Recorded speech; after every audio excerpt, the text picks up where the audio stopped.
यकीन मानिए उत्तर प्रदेश में बाकी बचे 3 चरणों का चुनाव सबसे दिलचस्प होने वाला है, क्योंकि पूर्वांचल की लड़ाई अब बाहुबलियों पर आकर ठहर गई है।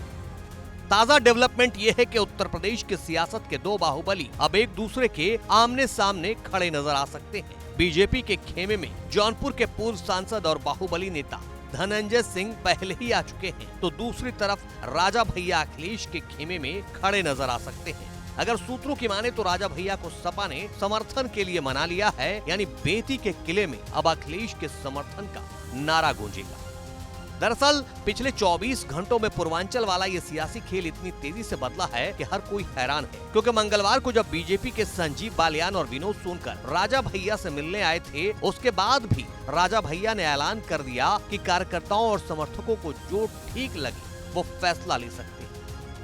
सभी सम्मानित जो कार्यकर्ता समर्थक है, जिनका जहां मन हो, जिसको मतदान करना, जिसको आशीर्वाद देना, वो स्वतंत्र है, वहां कर। लेकिन 24 घंटे भी नहीं बीते कि प्रतापगढ़ की सियासत 360 डिग्री घूम चुकी है। सूत्रों की माने तो राजा भैया की बात समाजवादी पार्टी के साथ बनती नजर आ रही है। इस लिहाज से कुंडा विधायक राजा भैया का रोल पूर्वांचल की कौशाम्बी, प्रतापगढ़ और इलाहाबाद सीट पर काफी अहम होने जा रहा है। यानी पूर्वांचल की सियासी जंग में राजा भैया सपा के साथ होंगे तो बाहुबली धनंजय सिंह बीजेपी के साथ। कार्यकर्ताओं और समर्थकों के साथ मीटिंग के बाद मंगलवार को ही धनंजय सिंह ने बीजेपी के साथ जाने का ऐलान कर दिया है। हम लोगों ने तय किया है कि जो एक अस्थायी सरकार देश में चल रही है, भारतीय जनता पार्टी के नेतृत्व में वो सरकार चले, उसको समर्थन हम लोगों ने दिया। और जौनपुर के हित में भी, स्टेट में भी एक अस्थायी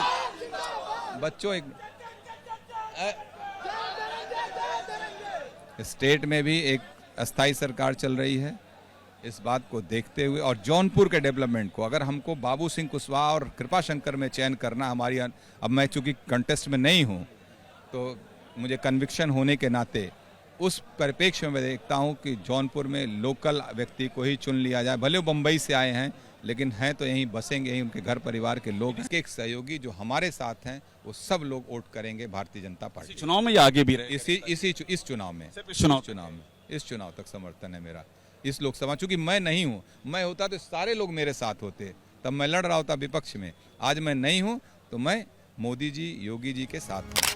पूर्वांचल के 2 बड़े नेताओं के इस फैसले का यूपी की 3 से 4 लोकसभा सीटों जौनपुर, प्रतापगढ़, कौशाम्बी और इलाहाबाद पर असर पड़ सकता है। साल 2019 के चुनाव में बीजेपी जौनपुर छोड़कर बाकी दोनों सीटें जीती थी। इस बार इन 2 बाहुबलियों के ताजा फैसले से सियासी समीकरण बदलता नजर आ रहा है।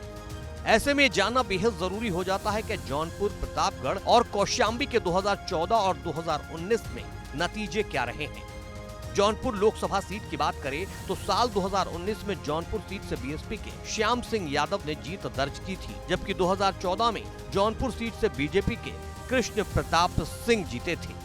इसी तरीके से प्रतापगढ़ की सीट पर 2019 में बीजेपी के संगम लाल गुप्ता ने जीत हासिल की थी, जबकि 2014 में अपना दल के कुंवर हरिवंश सिंह जीते थे। कौशाम्बी सीट पर 2019 में बीजेपी के विनोद सोनकर जीते, जबकि 2014 में भी इन्होंने ही यहां जीत का परचम लहराया।